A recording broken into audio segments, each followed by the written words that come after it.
우리를 대한민국 국민으로 태어나게 하시고 한민족의 일원이 되게 하신 하나님께 감사와 영광을 올려드립니다.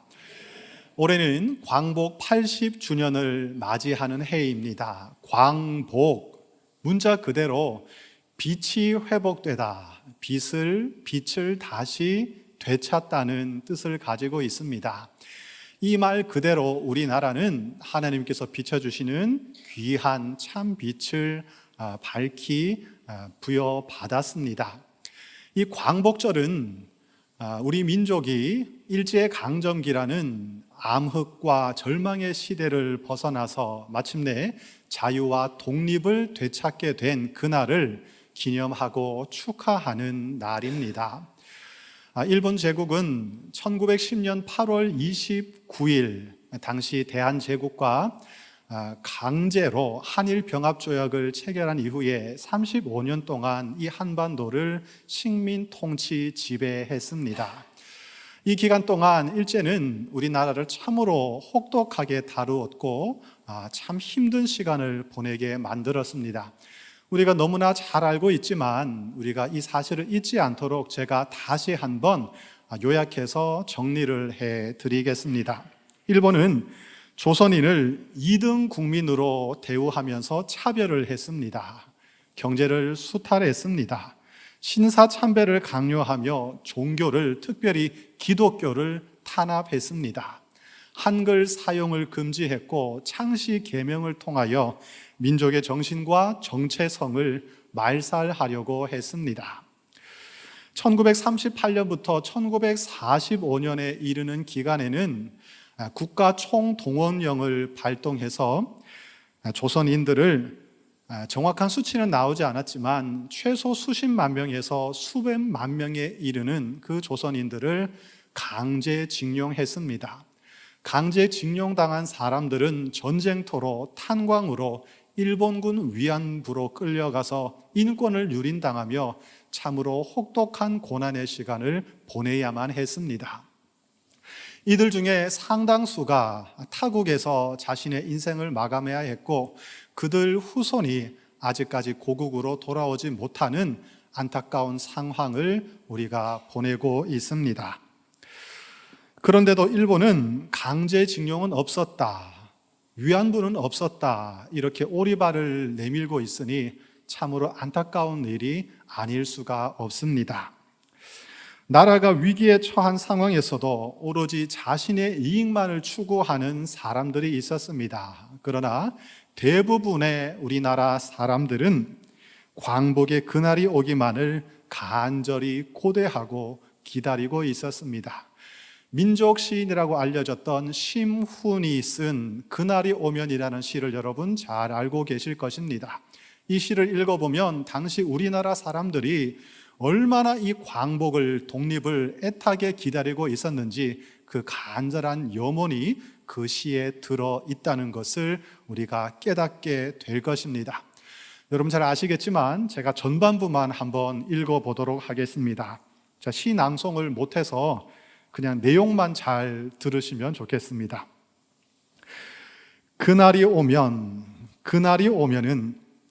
삼각산이 일어나 더덩실 춤이라도 추고 한강물이 뒤집혀 용솟음칠 그날이 이 목숨이 끊기기 전에 와주기만 할 양이면 나는 밤하늘에 나르는 까마귀와 같이 종로의 인경을 머리로 들이받아 올리오리다. 두개골은 깨어져 산산조각이 나도 기뻐서 죽사오매 오히려 무슨 한이 나무오리까. 그 당시 우리의 선조들이 얼마나 애타게 우리 민족, 우리나라의 독립을 기다렸는지 우리가 알 수가 있습니다. 그리고 마침내 그날이 찾아왔습니다. 일본이 연합국에 무조건 항복을 선언하면서 우리나라에 광복이 찾아오게 된 것입니다. 이것은 하나님의 은혜라고 우리는 믿고 있습니다. 온 땅이 기쁨으로 요동을 치고 사람들은 목청이 터지도록 만세를 불렀습니다. 여러분 유튜브를 검색해 보시면 광복 만세 영상이라는 영상들이 올라와 있습니다. 요즘 AI 기술이 발전을 해서 당시의 작은 기록들을, 자료들을 가지고 아주 현실감 있게 재생을 시켜 놓았습니다. 한번 집에 가셔서 그때 우리나라 사람들이 얼마나 기쁨의 탄성을 질렀는지 한번 그 감격을 다시 한번 느껴보시기를 부탁을 드립니다. 사실 우리 민족은 역사적으로 수많은 외세의 침략을 겪어왔습니다. 고구려 시대에는 수나라와 당나라의 침략을 받았습니다. 고려 시대에는 몽골 제국의 침략을 받았습니다. 또 조선 시대에는 임진왜란을 겪었고 청나라가 쳐들어와서 병자호란이 일어났습니다. 19세기 말에는 신미양요 같은 전쟁들이 일어나서 서구 열강이 조선군을 공격해 들어오는 일들도 있었습니다. 이처럼 수많은 외침을 겪었음에도 불구하고 수많은 외세의 침략을 당했음에도 우리는 특별히 일본에 대해서 더 부정적인 감정을 가지고 있는 것 같습니다. 그 이유가 무엇일까요? 가장 최근에 있었던 일이기도 하겠지만 다른 나라의 침략들과 비교를 할 때 일본의 식민 통치는 훨씬 더 조직적이고 체계적이고 집요했기 때문이 아닐까, 그런 생각을 해봤습니다. 일본은 우리 민족 전체를 말살하려고 했습니다. 우리 국토 전체를 빼앗아 가려고 했습니다. 그들은 하나님 보시기에, 우리가 신앙인으로 생각할 때 하나님 보시기에 대단히 심각한 죄를 저질렀습니다.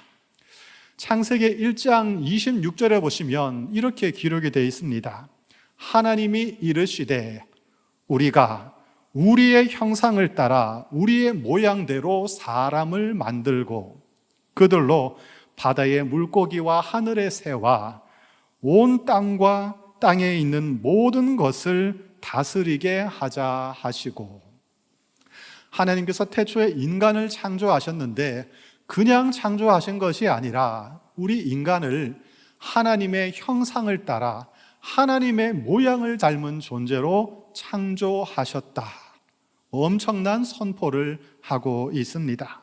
다른 어떤 피조물도, 심지어 하늘의 천사들까지도 하나님의 형상을 따라 지음받은 존재는 아무도 없습니다.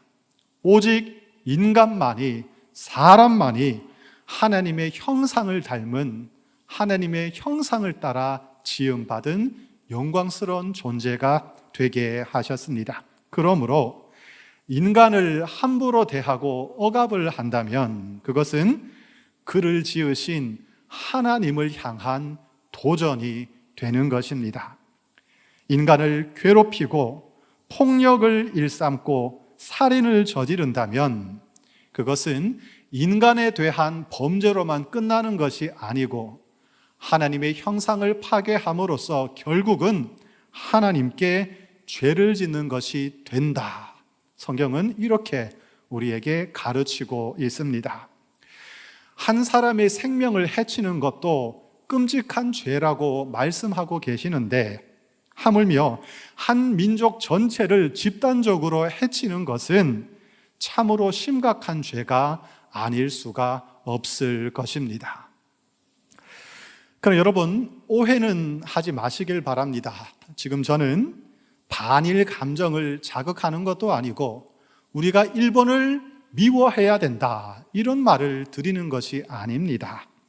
일본이든 중국이든 러시아든 또 우리의 우방인 미국이든 이스라엘이든 어떤 나라든지 간에 하나님의 형상을 따라 지음받은 인간을 함부로 억압하고 그들에게 폭력을 일삼는다면, 그들의 생명을 함부로 해친다면 그것은 심각한 죄악이다. 하나님이 싫어하시는 심각한 잘못이라는 것을 지금 말씀을 드리고 있는 것입니다. 여기에서는 우리나라도 예외가 될 수는 없을 것입니다. 성경은 억압 속에서 고통받는 사람들을 향한 엄청난 관심을 가지고 있습니다. 하나님은 모세를 부르시고 모세를 이스라엘 백성에게 보내시면서 그에게 이렇게 말씀을 하셨습니다. 출애굽기 3장 9절 10절 말씀입니다. 이제 가라. 이스라엘 자손의 부르짖음이 내게 달하고 애굽 사람이 그들을 괴롭히는 학대도 내가 보았으니 이제 내가 너를 바로에게 보내어 너에게 내 백성 이스라엘 자손을 애굽에서 인도하여 내게 하리라. 당시 애굽 나라가, 애굽 왕 바로가 이스라엘 백성을 너무나도 학대하고 괴롭혔는데 하나님께서는 그것을 하나도 빼지 않고 다 지켜보고 계셨습니다. 그리고 그 압제 속에서 이스라엘 백성이 부르짖어 기도했을 때 하나님은 그들의 부르짖음을 외면치 않으시고 모세를 보내셔서 그들을 억압으로부터 해방시켜 주셨습니다. 이것이 바로 출애굽기의 기록입니다. 그런가 하면 신명기 10장 18절에서 하나님을 가리켜 이렇게 묘사를 하고 있습니다. 하나님은 고아와 과부를 위하여 정의를 행하시며 나그네를 사랑하여 그에게 떡과 옷을 주시는 하나님이시다. 고아와 과부와 나그네는 당시 사회에서 사람들에게 억압받고 무시를 당하던 가장 약한 사람, 즉 사회적 약자의 대명사로 사용이 되었습니다. 하나님은 바로 고아와 과부와 나그네의 하나님이라고 스스로를 드러내고 계십니다. 구약시대 이사야 선지자는 모든 억압으로부터 인간을 해방시키시는 하나님의 구원을 소망하며 이렇게 선포하고 있습니다. 이사야서 61장 1절에서 3절까지의 말씀입니다. 조금 깁니다. 제가 읽을 텐데 정신을 안 차리면 중간에 졸릴 수가 있기 때문에 끝까지 한번 함께 따라와 주시기를 바랍니다. 특별히 제가 강조해서 읽는 단어 그 구절에 좀 더 신경을 써서 들어보시기를 바랍니다. 주 여호와의 영이 내게 내리셨으니 이는 여호와께서 내게 기름을 부으사 가난한 자에게 아름다운 소식을 전하게 하려 하심이라. 나를 보내사 마음이 상한 자를 고치며 포로된 자에게 자유를, 갇힌 자에게 노임을 선포하며 여호와의 은혜의 해와 우리 하나님의 보복의 날을 선포하여 모든 슬픈 자를 위로하되 무릇 시온에서 슬퍼하는 자에게 화관을 주어 그 죄를 대신하며 기쁨의 기름으로 그 슬픔을 대신하며 찬송의 옷으로 그 근심을 대신하시고 그들이 의의 나무 곧 여호와께서 심으신 그 영광을 나타낼지라 일컬음을 받게 하려 하심이라. 아멘. 너무나도 아름답고 감동적인 말씀이지요. 뭐라고 되어 있습니까? 가난한 자, 마음이 상한 자, 포로된 자, 갇힌 자, 슬퍼하는 자들을 하나님은 사랑하시고 위로하시고 구원하시고 도와주신다. 이런 말씀입니다. 그리고 하나님은 그들을 의의 나무, 곧 하나님의 영광을 드러낼 자로 만들어 주시겠다. 이렇게 약속하시며 회복의 그날을 선포해 주셨습니다. 오늘 설교 주제와 연결시키면 하나님은 지금 광복의 날을 우리에게 알려주고 계시는 것입니다. 이사야의 선포가 있은 지 약 700년이 흐른 후에 이 땅에 예수님께서 태어나셨습니다. 누가복음에 따르면 예수님께서 공생애를 시작하시면서 말씀하신 첫 번째 설교가 바로 오늘 본문이라고 되어 있습니다. 신학자들은 오늘 본문을 가리켜서 예수님의 취임 설교라고 이름을 붙였습니다. 이제 예수님께서 본격적으로 하나님 나라를 전파하시며 일을 시작하실 텐데 그 첫 번째로 말씀하신 설교가, 취임 때 말씀하신 설교가 바로 오늘 본문 말씀이라는 의미입니다. 예수님께서 세상에 오신 목적이 무엇인지, 장차 예수님께서 어떤 일을 행하실지 많은 사람들 앞에서 공개적으로 분명하게 밝히 드러내 주셨습니다. 예수님은 늘 하시던 대로 안식일에 회당에 들어가셨습니다. 그리고 성경을 펴서 읽으신 다음 하나님의 말씀을 선포하셨습니다. 그런데 그때 펼치셨던 그 성경이 바로 이사야서 61장 1절에서 3절까지의 말씀이었습니다. 예수님은 본인의 마음대로 말씀을 전하신 것이 아니라 구약 성경을 근거로 하나님께서 허락하신 그 말씀을 자신에게 주신 사명으로 이해를 하셨던 것입니다. 그 이사야서 본문을 짧게 요약해서 다시 번역한 것이 오늘 누가복음 본문의 말씀입니다. 이 시간 우리 함께 다시 한번 본문을 읽어보도록 하겠습니다. 시작. 주의 성령이 내게 임하셨으니 이는 가난한 자에게 복음을 전하게 하시려고 내게 기름을 부으시고 나를 보내사 포로된 자에게 자유를, 눈먼 자에게 다시 보게 함을 전파하며 눌린 자를 자유롭게 하고 주의 은혜의 해를 전파하게 하려 하심이라 하였더라. 아멘. 이 말씀은 두 가지 의미가 들어 있습니다. 첫 번째는 예수님께서, 하나님께서 우리를, 여러분을 자유롭게 해주시겠다, 해방시켜 주시겠다, 위로받게 해주시겠다, 이런 의미가 들어 있습니다. 더 나아가서 두 번째는 이제 예수님을 만난 우리가 세상에 억압받는, 고통받는 사람들에게 그들을 자유롭게 하고 그들을 해방시켜주고 그들을 위로하는 사명을 부여받았다. 이제 그 일을 감당해야 한다는 의미가 여기에 들어 있습니다. 여러분, 지금 이 시간에도 세상에서 수많은 사람들이 고통 속에 울부짖고 눈물을 흘리고 있습니다. 우리가 받은 사명이 있습니다. 그들에게 주님의 위로를, 주님의 해방을, 자유를 선포하고 그들이 진정으로 자유롭고 인간다운 삶을 살 수 있도록 도와주어야 할 것입니다. 이것이 우리에게 주신 예수님의 사명입니다. 예수님은 복음을 전하기 위해 이 땅에 오셨습니다. 여러분 잘 아시는 대로 복음은 좋은 소식, 기쁜 소식입니다. 여러분에게 복음은 과연 무엇입니까? 가난한 사람에게 복음은 배고프지 않고 경제적으로 궁핍하지 않고 다른 사람들처럼 행복한 일상을 살아가는 일일 것입니다. 포로된 사람에게 복음은 석방이 되는 것입니다. 시력을 잃은 사람에게 복음은 다시 보는 것입니다. 죄와 상처와 삶의 무게에 짓눌려 있는 사람에게 복음은 죄와 상처와 삶의 무게로부터 자유로워지는 일입니다.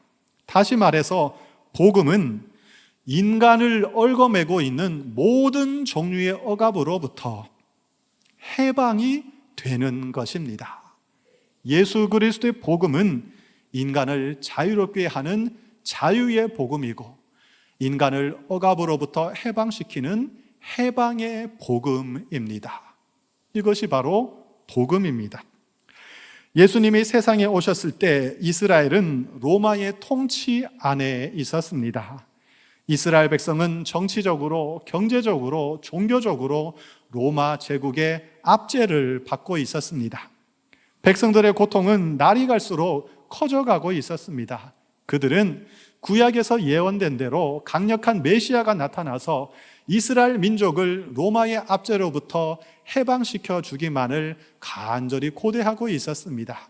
바로 그때 예수님께서 메시아로 나타나셨습니다. 그런데 예수님은 그들의 기대와는 달랐습니다. 예수님은 정치적으로, 무력으로 로마 제국을 무너뜨리는 일에는 별로 관심이 없는 것처럼 보였습니다. 예수님은 사람들의 죄를 용서하셨고 영혼의 갈망을 채워주셨고 하나님 나라의 일을 가르치셨습니다. 우리는 이 사실을 꼭 기억해야 하겠습니다. 예수님의 이 모습을 통해서 교회의 가장 중요한 사명이 영혼 구원이라는 사실을, 교회가 가장 중점적으로 해야 하는 일이 하나님 나라의 일이라는 사실을 다시 한번 기억해야 하겠습니다. 그런데 여기서 또 한 가지 중요한 사실이 있습니다. 우리가 영적인 일을 추구한다고 해서 이 땅의 현실에 무관심해도 된다, 이런 말은 절대로 아닙니다. 복음은 영혼의 문제를 다루고 있습니다. 하지만 복음은 이 땅의 문제도 결코 외면하지 않습니다. 모든 신학자들이 이 성경이 말하는 복음이란 총체적이고 전인격적이고 통전적인 복음이라는 사실에 모두 동의를 하고 있습니다. 사복음서를 읽어보면 아시겠지만 예수님께서는 사람들의 영혼의 갈망을 채워주셨지만 그와 동시에 육신의 질병으로 고통받는 사람들을 치료해 주셨습니다. 예수님은 영적인 배고픔을 채워주셨지만 그와 동시에 배고픈 사람들에게 먹을 것을 공급해 주셨습니다. 예수님은 로마 제국을 직접적으로 꾸짖지는 않으셨지만 하나님을 모르는 세상 모든 권력들의 불의함을 분명하게 지적하셨습니다. 예를 들면 마태복음 20장 25절에서 27절을 보면 예수님께서 이렇게 말씀하시는 장면이 기록이 되어 있습니다. 마태복음 20장 25절에서 27절까지의 말씀입니다. 예수께서 제자들을 불러다가 이르시되 이방인의 집권자들이 그들을 임의로 주관하고 그 고관들이 그들에게 권세를 부리는 줄을 너희가 알거니와 너희 중에는 그렇지 않아야 하나니 너희 중에 누구든지 크고자 하는 자는 너희를 섬기는 자가 되고 너희 중에 누구든지 으뜸이 되고자 하는 자는 너희의 종이 되어야 하리라. 예수님의 말씀입니다. 무슨 뜻인지 이해가 되셨습니까? 예수님은 로마 제국에 직접 저항을 하진 않으셨지만 오히려 더 넓은 의미에서 세상의 모든 불의한 권력에 대해서 대항하시고 그들을 꾸짖었다는 말씀입니다. 예수님은 로마만이 아니라 세상 모든 권력들, 불의한 권력들에 대하여 하나님의 공의를 선포하셨습니다. 예수님의 목표는 단순히 로마 제국을 무너뜨리는 데 있지 않았습니다. 예수님은 모든 나라, 모든 백성, 모든 왕들의 진정한 왕이 되기를 원하셨습니다.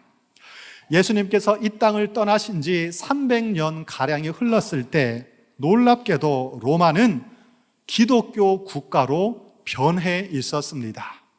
신기하지 않습니까? 예수님께서 로마에 대하여 직접적인 어떤 비판은 가하지 않으셨지만 참으로 놀랍게도 이 로마가 완전히 기독교 나라로 변해버렸습니다. 그리고 수많은 나라, 민족들, 사람들이 예수 그리스도를 주님으로 믿고 예수님의 가르침을 따라서 지금도 살아가고 있습니다. 우리가 세상의 역사를 살펴보면 예수 그리스도의 복음이 전파되는 곳에는 인간을 억압으로부터 해방하는 일들이 계속해서 일어났다는 것을 알 수가 있습니다. 복음이 전파되는 곳에는 노예가 해방되는 일이 일어났습니다. 인권이 신장되고 남녀 평등이 이루어졌습니다. 학교가 세워지고 어린이들이 존중을 받고 교육을 받고 의료 사업이 진행이 되면서 사람들은 더 건강하고 행복한 삶을 살 수 있게 되었습니다. 물론 기독교 역사 가운데 때로는 복음을 오해하고 악용하는 사람들 때문에 안타까운 일들이 벌어질 때도 있었습니다. 그러나 전체적으로 길게 보면 복음은 사람들을 해방시키고 자유롭게 하는 방향으로 계속해서 세상을 움직여 가고 있습니다. 그러므로 예수 그리스도의 복음을 제대로 믿고 제대로 받고 제대로 이해한다면 그곳에는 반드시 자유와 해방의 능력이 나타날 수밖에 없습니다. 일본의 압제에 저항하던 독립운동가들 중에 기독교인들이 많았다는 사실은 이미 잘 알려진 사실이지요. 3.1 운동 민족 대표 33인 중에 16명이 기독교인이었습니다. 3.1 운동으로 수감된 사람들 중에서 22.4%가 기독교인들이었습니다. 당시 한반도의 인구를 비교해 볼 때 엄청난 수치였습니다. 왜 기독교인들은, 그리스도인들은 적극적으로 독립운동에 가담했던 것일까요? 그들이 이사야서 61장 말씀을 읽었을 때, 그리고 오늘 본문에 등장하는 예수님의 취임 설교를 그들이 읽었을 때 그들은 과연 어떤 생각을 했을까요? 어떤 마음이 들었을까요? 그들은 이 예수 그리스도의 복음을, 하나님의 말씀을 추상적인 말씀으로 듣지 않았습니다. 오늘 우리 민족이 처한 안타까운 억압의 상황을, 참으로 슬픈 현실을 하나님께서 지켜보고 계시고 해방의 그날을 주실 거라는 사실을 진정으로 믿었고 소망했고 경험을 했던 것입니다. 진정으로 믿는 사람은 자신의 믿음을 실제로 행동으로, 실천으로 옮길 수밖에 없지 않겠습니까? 여러분, 일본이 이 조선에서 기독교가 확산되는 것을 강력하게 막았던 이유가 무엇일까요? 오늘날 북한 공산 정권이 기독교를 강력하게 탄압하고 있는 이유가 무엇일까요? 그것은 그들이 복음이 가진 이 해방의 능력을 두려워하기 때문입니다. 복음이 정말로 전파되면 복음이 살아있는 곳에 진정으로 자유와 해방의 역사가 일어난다는 것을 그들은 지금 두려워하고 있는 것입니다. 80주년 광복절을 맞이하는 주간이 되었습니다. 대한민국 국민이면서 동시에 한 사람의 그리스도인으로서 복음의 의미를, 이 복음이 가진 해방의 능력을 깊이 되새기는 복된 한 주간 되시기를 축복합니다. 예수님은 우리에게 복음을 전해주셨습니다. 복음이 무엇입니까? 우리의 모든 죄는 용서를 받았다. 우리는 누가 뭐래도 하나님의 사랑받는 아들이고 딸이다. 우리의 근본적인 이 필요는 채워졌다. 우리의 영혼의 갈급함은 이제 채워졌다. 이것이 바로 복음입니다. 그런데 여기서 더 나아가서 복음은 모든 종류의 억압으로부터 하나님의 형상을 따라 지음받은 인간을 자유롭게 하는 해방의 복음이라는 사실을 우리가 잊지 말아야 하겠습니다. 복음을 소유한 우리들이 지금도 억압 속에서 고통받는 사람들을 자유롭게 하고 해방시키는 그 사명을 잘 감당할 수 있기를 축복합니다.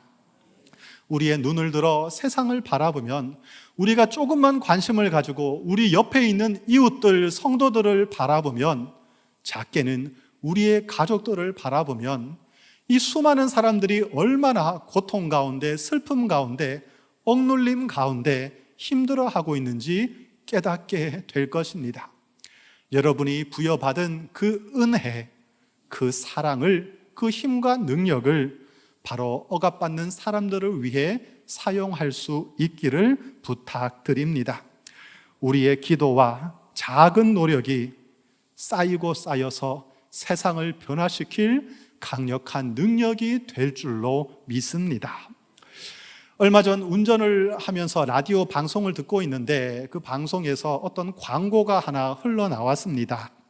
다른 시대 같은 마음이라는 제목의 광고였습니다. 공익광고협의회에서 광고 80주년을 기념하여 제작한 광고였습니다.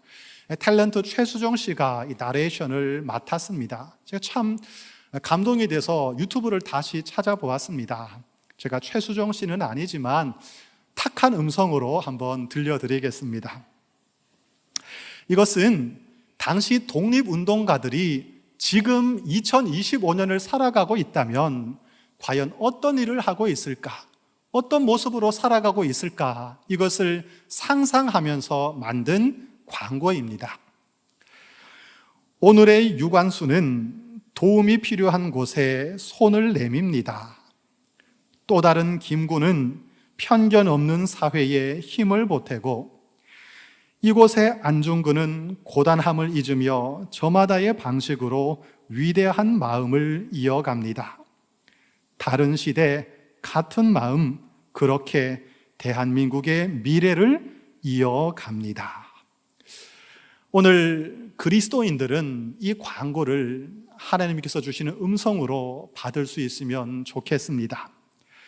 예수 그리스도의 복음을 품은 우리들이 예수님의 복음을 받았던, 예수님을 따라 살았던 또 다른 유관순이 되고 김구가 되고 안중근이 되어서 하나님을 기쁘시게 하고 대한민국의 미래를 희망차게 만들어 가는 일에 귀하게 쓰임 받기를 축복합니다.